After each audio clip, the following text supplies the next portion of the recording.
That's your Bobcast. Bobcast. Right out of the test. Right there we go. Bam. Welcome to the Bobcast. Welcome to the Bobcast. If our names were both Bob, that would be the perfect name for our podcast. Bobcast. Hey, were you a fan of Police Academy movies? Oh, yeah. So are you going into Bobcat Goldthwait? Yeah. I used to try to talk like him when I was a kid, and it never worked. I think he's actually directing movies now, too. Really? He did a movie about Bigfoot, within the last 5 years. I can't remember the name of it, but it was like a horror movie. Does he go by Bobcat still? Yeah, or? still does. It's kind of hard to go back after you've named yourself that. He built his career off that. You know, it's kind of like Mark Paul Gosselaar. Who's that? Zach from Saved by the Bell. Oh, yeah. Back in my brewery days, he was big into Grand Rapids beer. Really? Yep. Is he from Michigan? No, but his wife is. His wife's from Grand Rapids. Oh, really? Well, every time I see him, I think Zach Morris. He's always going to be Zach Morris. Or AC Slater. Whatever happened to him? I see him on shows like He's hosting. still got a career. Yeah. Entertainment Tonight or something like that. Yep. What was your favorite show from the 90s? Oh, wow. Now you're taking me back there. I got to think about that. I was a big fan of Saved by the Bell early on. Sure. Wow, what else? I like Cheers, but that was more 80s than 90s. Yeah. Cheers. You know what? I never watched Cheers. Really? And I think it's on Netflix now. I'm going to watch it. Yeah, It's funny you because I watched started watching Kramer again as a Kramer? Frasier. Oh, Frasier. I started watching Frasier again as a 39-year-old man. And Okay. it is so much funnier than it was when That I was makes a kid. sense. Yeah. Have you watched it at all? Have you watched it I recently? haven't watched that in years. It's on Netflix. I have to watch highly it again. recommend it, dude. I laugh so hard. When I was a kid, all these jokes go over your head, you know? And he's really a different Frasier than in Cheers, too. Is he really? Yeah. I think he gets divorced and then moves to Seattle. I don't know. He does. He's got a kid and stuff.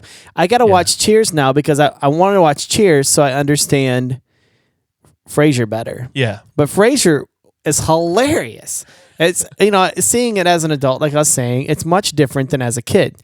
Because as an adult, it's just different. You understand the jokes. Yeah. The writing is brilliant. You got these two pretentious guys, and their dad is like a blue collar retired cop with a limp. Yep. And I really relate to the guy, but if we take about fly fishing, it is kind of like an analogy of fly anglers.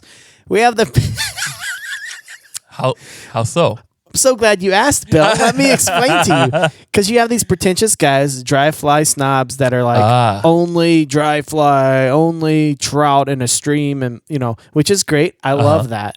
I would love to be able to be pretentious and confidently pretentious. Because if I become pretentious, I think this is all bull. I can't really pull it out. But then you have the rednecks that are fishing for carp. Yep. That are fly anglers that drink cheap beer. Fishing with a puppy chow. What was that? What was the story? Gravy train. Gravy train. That's it. What does a gravy train pattern look like? Would it be an articulated streamer? Some of you will understand that joke. It grew silent right before you said that. I'm going to stop because the people that know what I'm talking about know it's not good. Would the gravy train fly be an articulated? I got to stop. It's going to stop. And the people who know. People who don't worry about it. Hey, speaking of people who don't know, we got an awesome review this week. Oh, really? Yes, and I'm going to read this out because it helps me, confidence booster, right? And I just want to say thank you. This was like one of the best Christmas presents I've gotten this year so far. Was this review, and I've said this before. Me and Bill, we don't do a lot of events. We do a few a year. Yeah. But we don't get to see our listeners as much. That's and right. so it's really cool to get whenever we get the reviews, we're just like, wow, that's really awesome. But Flyfish2112, this is the review from iTunes. First off, married a native Houstonian, so I get the Texas references. Love the pregame banter. There you are again, Bill. Hey. I have a 40-minute drive to my guiding gig, so I listen to a lot of fly fishing podcasts. Yours has its own niche and holds its weight against holds its own against the heavyweights. Keep it going. Oh, that's appreciated. Very much appreciated. Yeah. You know, they may have only left a 1 star, but still, I appreciate the work. No, just kidding. Look, you suck, but I'm going to give you... No, they left a 5 star, so I really appreciate that, Flyfish 2112. Thank you guys so much, and as always, we really appreciate when you guys leave those kinds of reviews. That's right. So we got that going for us. So you got that going for us. But also, this episode of the Remote No Pressure podcast is brought to you by Deli Fresh Design. Deli Fresh makes outdoor gear that is simple, reliable, and sustainable. It recycles rock climbing rope, sailcloth, fishing waders, and other tough materials into essential products for enjoying the outdoors. All are made in Colorado, United States. Also, the website is... Also, if you could mention... I almost read that because it's at the bottom of the copy every time. The website is delifreshdesign.com. Type in RNP20 for a discount code. And anything over $75 gets free shipping. You can't afford not to. You can't afford not to. And like I always say, to the point where you guys are probably sick of it, when you purchase something from one of our sponsors, that helps us. You get a great product, and we get help through our sponsors. And we need help. We need we need lots of help, Bill. Yes. But, you know, more than anything, we like supporting the community and the people that are in the business. You know what I mean? I do. So, Bill, what are you guys doing for Christmas? You guys sticking around town? Or? No, we're leaving. We're going to her side of the state for family. Is this your first family function with your new bride? This is, yes. Are you nervous at all? A little, not terribly, but yeah. Yeah. What are you nervous about? Because I've been married to my wife for 15 years, and I know her. I've probably spent just as many Christmases with her family than I did with mine, because my family wasn't real close. Oh wow. What are you nervous about? Putting my foot in my mouth. I'm pretty good at that. You are. I'll have to admit.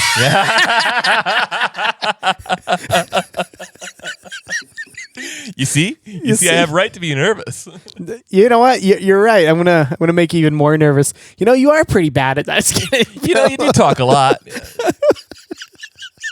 Be sure to bring up religion and politics. Religion, politics, and abortion. What could possibly go wrong?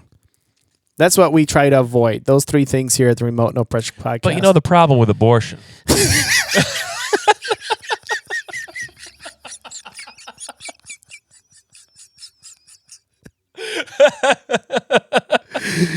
I can't breathe.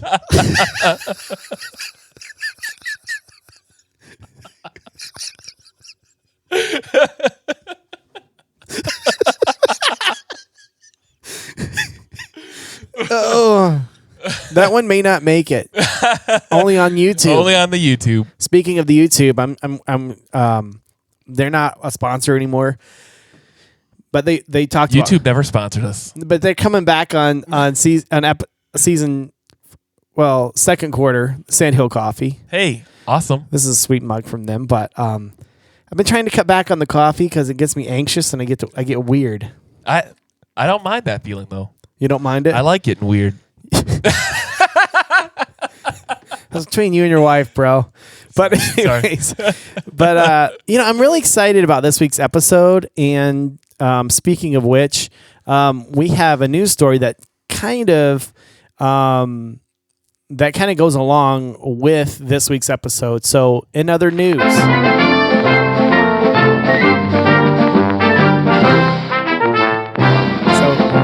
Bill, what do you think about? Let me ask you an honest opinion. Okay. What? It has. Okay. An honest one. Okay. I was gonna give you a dishonest one, but because you asked for the honest one, I'm gonna go ahead and give you the honest one. It's kind of like on what's the show? Do I need an honest reply? Is that what you were looking for? Then? Yeah. It's kind of like with all due respect, what was that movie called with Will Ferrell, Talladega Nights? With all due respect, he said, you can't say that. Well, I said with all due respect first. Then I can say whatever I want.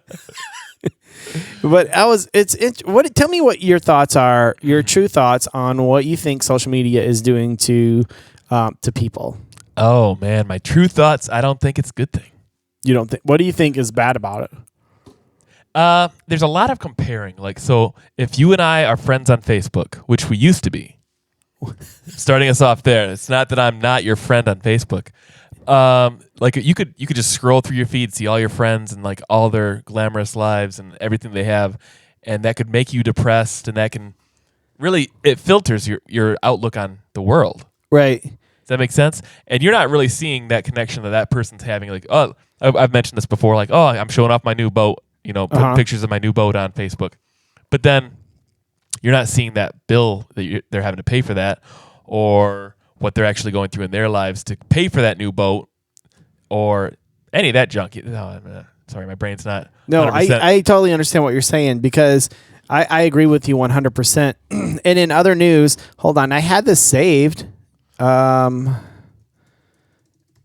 on 1 second.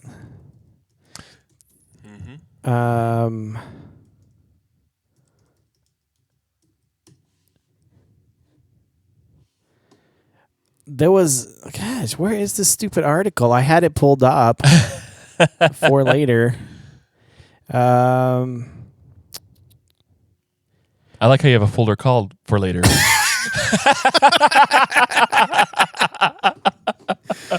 It's like, what should I name this? I'm going to read this later, so what should I name this?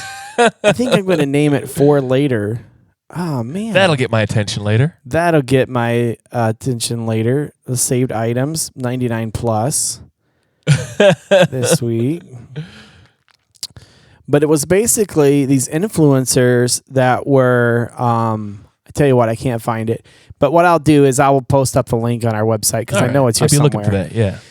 But or on our socials, which one we don't know. Oh, ooh, probably Facebook. Gotcha. but no. Basically, these influencers were paid to promote a drink that had arsenic in it, and was seeing if they could just get people to promote something, and they paid them to promote. It had arsenic in it. Yeah, or cyanide. So they're promoting a poison. Yeah, I think it was like I think it was a what was it? I think it was a test. Oh, yeah. Influencers reportedly tricked into promoting diet drink with cyanide in it. Huh. A new TV show on the BBC aired a prank that reportedly convinced influencers to promote a fake diet drink that was made with hydrogen cyanide. While at least one of the influencers turned down the opportunity, the show claims the others were willing to promote the potentially deadly drink. So we've got this, like, desperate people that say, I'll take money for anything, whatever you want to promote, and in this whole influencer culture, the influencer, like I've said before, I hate the term followers. It sounds like we have a cult. That's true. And it's like cyanide cult, purple. Drink this Kool-Aid. What was that guy's name? Jim Jones. Jim Jones. Have you ever watched that on Netflix? I have not, no. Dude. You'll have to send me a link to that. I'd be interested in that. What, the Jim Jones yeah. or the diet drink? Send me a link to both. How much weight could you lose in this diet drink? How much cyanide is actually safe? I mean, it's after the holidays. How much is more importantly, how much is more deadly? I mean, like, how much could you drink before it's going to kill you versus what's this safe, you know? But I think people are just so desperate to put something on. And and that's, it's like, I'm important. So was this the manufacturer who was pulling a prank on them, or like a marketer? It was the BBC. It was the British Broadcasting Corporation that did it as a prank to see if they could get people to do it.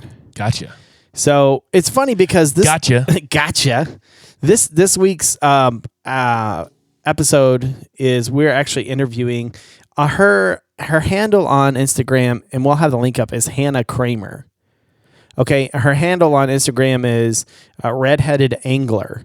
And it's really funny because the reason I reached out to her was because she just posted something, and it said, some of you have noticed that I haven't been posting a lot lately. It's like she had started pulling back from social media. Wow. And I think this is a trend. I think people are just kind of tired of it. Mm-hmm.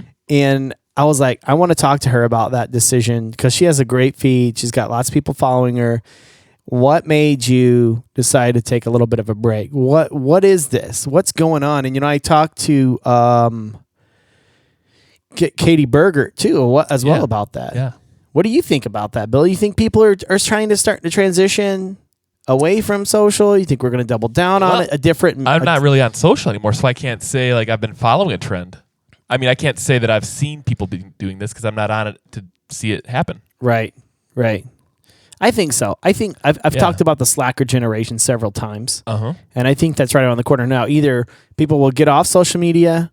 I don't think it's dead. It'll always be here. I think so too. Yeah. So people want to have a voice. Yeah. Or at least a segment of people want to have a voice. Right. So basically what I think, this is my prediction, and it may not age very well, but I think that people will get off social media and the numbers will decline greatly. Mm-hmm. Or a new social media that's more organized, that's more personal. Interesting. Because it's just overwhelming. It is. It's too much. So I'm very, very excited about this week's episode. Very happy. And Bill, as always, I'm so glad that you're here. Yeah. Good to be here. Make you some hot coffee. Yeah. Hot coffee it's not a cold day. It's a nice day in Michigan. Hot coffee on a cold day. What is that? I don't know. I'll just start singing stuff. Let's like K-Ray. Just start. Yeah. We have a friend of ours who's a singer. He's a great guy. And you'll be in the middle of a conversation. And he'll start singing to you. And he doesn't even know it. And he's a really good singer. That's the thing. He is. Like, so you're like, God, it's annoying, but damn, that was really good. I don't know what's more annoying, how good your voice is, or that you started singing halfway through a sentence. And then just like, what in the world? But anyways, back to the thing. We're very excited about having Hannah. Thank you so much. Welcome to the podcast. Let's light the fire. Well, this week on the Remote No Pressure podcast, I'm very excited to have Hannah Kramer on the phone with me. Thank you very much for hanging out with us, Hannah. Absolutely. I'm super happy to be here. A good break from the holiday festivities. Yes. Yeah. Now, are you in Colorado, Hannah? I am. Yep. I'm just outside of Denver in a little suburb called Wheat Ridge. Just a super tiny little town, not far from like downtown Denver, but super close to the mountains. Yeah, it's a great little place to live. Yeah, that's great. Obviously, we'll put your handle up on the handle is an old-timey person, an old person's word for CB radio. Mm-hmm. I don't know.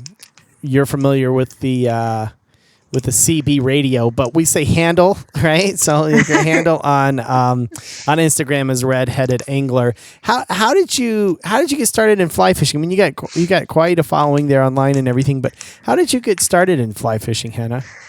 Yeah, so actually, about 4 years ago, my dad passed away from cancer.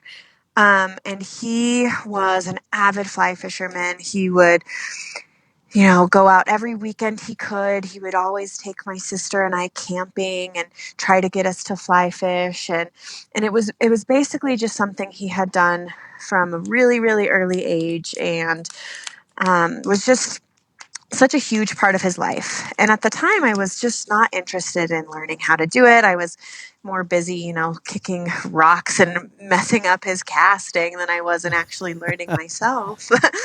But about a year after he died, I was just kind of sitting in the garage going through some of his old stuff. I think we were getting ready to give some of his things away or just cleaning stuff out. And I found his old waders and his old fishing vest. And, it still had his nippers that were actually just, I think, toenail clippers that he used. And I could still see where he'd worn off the metal with his thumb. And I just decided that this was something I needed to do. And so I took his, giant boots. I think they were like a size 12 men's. And I also think his waders had holes in them. And I just kind of got out on the water and was like, I'm going to figure this thing out. And that's basically how it all started. Yeah. Do you when you're out fly fishing, is that keeping you connected with your father in some way? Absolutely. I originally did it as a way to kind of have that connection and carry on that legacy, I fell in love with it. And so that's part of the reason I continue. But I think the bigger reason is because it is some way for me to stay connected with him. I went fishing with a guy. I do a trout camp in the spring and the summer. Mm-hmm. And a couple of years back, I went out with a guy, and it was his first time fly fishing, but he had like all of this epic fly fishing gear. You know what I mean? You ever see those people who have like all the gear, but they've never fly fished before? Yep. But this guy's gear was like nice Orvis stuff from like the 70s. Oh, cool. So I'm like, he must have went to like a estate sale or something like that, Well, it turned out that it was kind of a similar story. His dad died in Yellowstone out camping, and dad was an avid fly angler, and he had always wanted to get into fly fishing, and he had all this old gear, and it was a really, really cool story, and him getting into fly fishing. So he kind of said some of the same things that you've mentioned. Yeah, I think it's really one of those things that it's almost like spiritual in a sense. I think many people just do it or start out doing it because it's fun and it's a way to spend time in nature. But I think even for those who haven't lost somebody or don't do it for a deeper reason, I think so often they find a deeper reason to continue doing it. I think it's just something that fly fishing kind of naturally brings.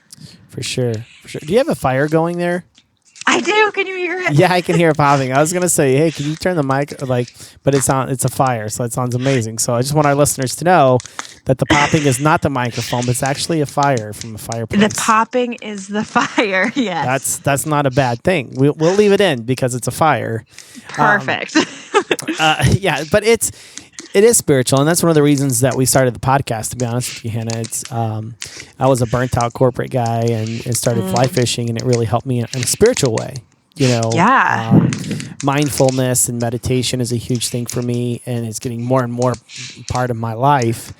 And you have to be mindful when you're on the river. You can't really be anywhere else.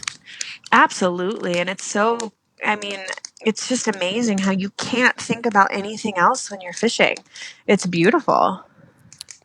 Yeah, and tying the same way. When you're tying, it's just you just kind of got to focus on what you're doing in the moment.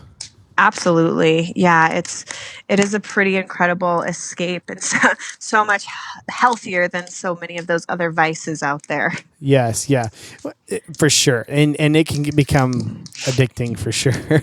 Absolutely. Absolutely. Well, the reason I reached out to the reason I reached out to you over Instagram is because you recently posted something that really kind of got to me, because I am on this journey to find truth and to find what's going on, and I'm always trying to not necessarily find trends, but trying to find more mental health trends and things like that. And one of the things is you had posted a picture about that. Let's see. I've been doing my best to live in the moment and enjoy life without the distractions. And you actually stepped away from Instagram for a little while. And I'm like, I got to talk to Hannah about that. What made you step away for a little while? I think that so often it's easy to get caught up in the whole Instagram, Facebook, social media world, and we sometimes forget why we do what we do. That I don't fish to post pictures and to get comments and get likes. I fish because I love it, and I post pictures because I like to share that journey, and I also like to have those memories to keep for myself so I can go back and relive that moment. But I found myself posting a picture and just getting lots of negative comments.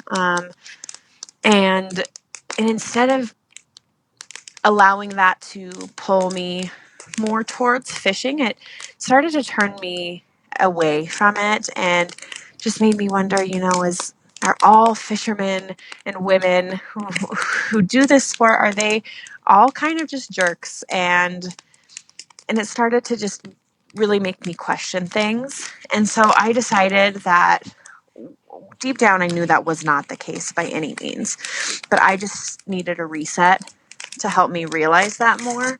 And so I took a little break. I continued to fish. And I continued to post things that were not fishing related. But I saved all the pictures from those trips I took on that break, and I just decided not to post, and I just decided to live in the moment. Take pictures if I wanted to, but not feel an obligation to. And that reset really helped gain a new perspective, I think. Do you think that's going to be more part of your life on a regular basis, or is that a one-time thing, you think, Hannah? I think it's tough to say. I was very comfortable doing it. It wasn't a challenge, and it wasn't something that I found to be difficult to stay off of Instagram, or I noticed I was losing followers, and that didn't bother me, which was really nice. I don't know. I love posting, and I get far more positive feedback than I do negative. So I guess I might just need to play it by ear. If I feel this way again, I'm happy to take a break. But until then, I think I'd like to continue to post and to get to know more people, because that's what's so amazing about social media. It really is. It really makes things a lot smaller. The world a lot smaller. The social media does, and I enjoy it. I think it's here to stay. I don't think it's going anywhere. No. But it seems to me, and I've said this several times on the podcast, and people who are regular listeners are probably sick of it. I think that we're starting a new trend in that things are beginning to transition, or to where people are kind of tired of. So it's kind of exhausting. I agree. Yeah, especially for those who I think are unfortunately in the middle of all the negativity. It is so exhausting. And whether that's the people who are receiving that negativity, the people who are simply just observing and reading that negativity, or for the people who are putting that negativity out, it doesn't matter. It is exhausting all around. And unfortunately, I think it gives us a pretty false perspective of the world, because I don't think that is the reality. Yeah. It's kind of like you see everyone else living their life. Like I'm married. I've been married for 15 years. I have 2 kids. And I work. And I think a lot of the guys who listen to this podcast and girls are listening to this podcast. They're nurses, they're lawyers, they're doctors. They're busy with their day lives, right? Yeah. And then they look on Insta, and these people are traveling everywhere, and there's this false reality of what life is all about. Absolutely. And I think there's an issue with that. It's strange. I agree. Yeah, the challenge of comparing yourself to others, it's an easy trap to fall into, and I'm so guilty of it. And I think at a time I was probably the source of other people comparing themselves as well, unfortunately. And I never want to be that for anyone. I recently started a new job that doesn't allow me to fish as often as I would like to, and as often as I had been in the past. And I started to realize that I was looking at other people's posts of them fishing on a Wednesday or traveling all over, thinking, wow, that used to be me, and how much I wish it still was. But then also realizing that that's a really negative space to get into, and that it's not a healthy place to be. And we all live different lives, and reality is different for everybody. Yeah, I agree. And it's easy to tell yourself that, but when you're constantly feeding yourself other, I guess, envious things, I don't care who you are. You could be the freaking Pope, and there's going to be some envy there. You know what I mean? I'm sorry to all the Catholic listeners. I apologize in advance. No, but yeah, it's kind of like that. And what I've explained to my listeners, and I was eager to reach out to you just because, in the 80s, and people are probably so tired of hearing me saying this, because I say this to everybody, because this is like what I'm on right now. So my friends have probably heard it a lot, and all my family and everything. But it's like, we in the 80s we had Gordon Gekko. It's this guy that he said greed is good. And people worked really hard and they grinded it out. Not long after that, we had Nirvana, which was like the slacker generation that just didn't care. You know, there's like, whatever, I don't care. And I think we're starting to see that with people on social. Like, they're starting to kind of like, it's too exhausting, I don't care anymore. And that's like the cool attitude. Like, nah, I don't post it. I don't, you know. It seems like I'm seeing that turn that direction. Yeah. And I think that can be both good and bad because social media brings with it so much good. I would have never gotten as far in fly fishing. I would have never learned what I've learned in this sport without social media. But like you said, it also, you know, people are having that attitude, that I don't care attitude, which unfortunately changes the game a little bit as well. Yeah, my theory is I don't think social media will go away. No. I really don't. That's here to stay. But it will evolve, I think, either on another platform or something else where people are more intimate with one another and you have like a smaller group of friends. You know what I mean? Or something deep on a deeper level versus just this constant feed. You know, I have my own personal Instagram that I don't post on very much, but it's my own personal, and I only have a few friends on there. But then we have the Remote No Pressure one, which is like, you know, almost 9,000 followers, and it's like, it's just different. You know, it's just a different thing. Well, and I think we already can see Instagram sort of moving in that direction with, I don't know if you've noticed, but you can't see how many likes another person's post has. Only that person can see it now. Right. And there's talk of, you know, wanting to take off that follower count at the top so nobody can see that besides you. So I think, Instagram is picking up on that and also maybe starting to move in that direction. Yeah, that's a good point. Yeah, I did know that they took away the number of likes. You know, you have to click on it to see. Right. And then I didn't know about the number of followers. That's very interesting. It's very interesting. Yeah. There's so many ways to cheat the system too. Yo, absolutely. You know, so that's for sure. Yeah, so that's another thing too. Is it real? Is it authentic? You know, and I think we're moving in that direction to where we want more authentic relationships, and I think we can do that through social media. I think a lot of people say, "Oh no, you can't have real relationships online," but I think you can. I think we're moving that direction. It's like when I was younger, I was part of the last generation that didn't have internet in my house. You know, I got it in college. And it was like a weird thing. I had a free Yahoo account or a free Juno account. You know.